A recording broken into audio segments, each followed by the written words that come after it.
ओम श्री कृष्ण गोविंद हरे मुरारी, हे नाथ नारायण वासुदेवा। परमा एकादशी व्रत कथा। श्री पांडुपुत्र राजा युधिष्ठिर ने भगवान श्री कृष्ण से विनय पूर्वक आग्रह करते हुए पूछा, हे जनार्दन, अब आप लौन मास के कृष्ण पक्ष की एकादशी का नाम तथा उसके व्रत की विधि को उसके महात्म्य सहित मुझसे कृपा कर कहो। श्री कृष्ण ने कुंती पुत्र युधिष्ठिर जी से कहा, हे युधिष्ठिर, इसका नाम परमा एकादशी है। इसकी विधि इस प्रकार है, जिस प्रकार शुक्ल पक्ष की पद्मिनी एकादशी की। इसके करने से इस लोक में सुख तथा परलोक में मुक्ति मिलती है।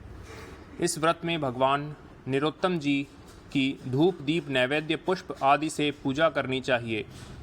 इसके विषय में आपको एक पुरातन कथा सुनाता हूँ। हे राजन, सुमेधा नाम का एक श्रेष्ठ ब्राह्मण काम्पिल्य नगरी में था।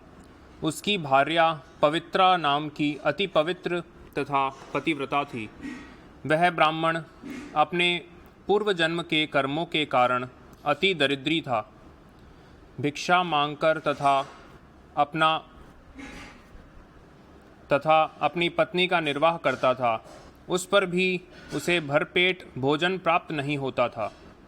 ऐसी हालत में भी उसकी स्त्री धर्म को निभाती हुई पति सेवा करती थी। आए हुए अतिथि को अन्न देकर स्वयं भूखी रह जाती थी, किंतु आवश्यकता होने पर भी अपने पति से किसी वस्तु की कभी याचना नहीं करती थी। अपनी पत्नी की दुर्बलता को देखकर एक दिन सुमेधा ने अपनी पत्नी से कहा, हे प्रिय, धनी पुरुषों से याचना करने पर भी कुछ प्राप्त नहीं होता और गृहस्थ जीवन का निर्वाह धन के बिना नहीं होता है। अतः अब तुम ही बताओ कि ऐसी दशा में मैं क्या करूं। मैं चाहता हूं कि कहीं परदेश में जाकर कोई उद्यम करूं। बताओ, तुम्हारी क्या इच्छा है। पवित्रा ने कहा, हे स्वामी, पत्नी का धर्म पति की आज्ञा को पालन करना है, अतः आप जो उचित समझें वही कार्य करें। परंतु शास्त्र नीति के अनुसार जो मनुष्य पूर्व जन्म में दान करता है उसे द्वितीय जन्म में वही प्राप्त होता है। इसलिए बिना कर्मों के कभी कुछ प्राप्त नहीं होता है। हे प्राणनाथ, मेरी समझ में तो आप यहीं रहकर उद्यम करें, क्योंकि मैं भी आपका वियोग सहन नहीं कर सकती हूँ। इस प्रकार वह वहीं पर स्वयं समय व्यतीत करने लगे। एक समय उनके यहाँ कौंडिन्य मुनि आए। उन दोनों ने प्रणाम कर आदर सत्कार से भोजन कराकर कहा, हे मुनि, आज हमारा जीवन धन्य है कि आपके दर्शन हो गए हैं। आप हमें ऐसा कोई सरल उपाय बताइए कि जिससे हमारी दरिद्रता का विनाश हो जाए। कौंडिन्य मुनि ने कहा, हे पवित्रा, मल मास के कृष्ण पक्ष की परमा एकादशी का व्रत करने से मनुष्य के समस्त दुख, दरिद्र, रोग, पराजय व पाप नष्ट हो जाते हैं और वह धनवान हो जाता है।